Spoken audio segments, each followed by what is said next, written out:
In this multiple choice question, from the given option, they are directing us to specify the correct human ancestor having smallest brain capacity. For this, let we have a comparative human ancestors diagram so that we can choose the human ancestor having smallest brain capacity. In this picture, you can see Homo habilis is having the smallest brain capacity than the other human ancestor.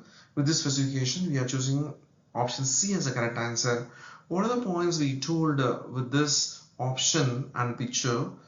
We are elaborating to have a better clarity. Homo neanderthalis has a larger brain than the Homo habilis, weighing about 1550 cubic centimeter. According to the studies, Homo erectus had a brain capacity of about 900 cubic centimeter, which is greater than that of Homo habilis.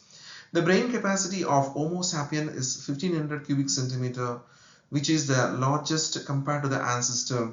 About 3 million years ago, Homo habilis was alive.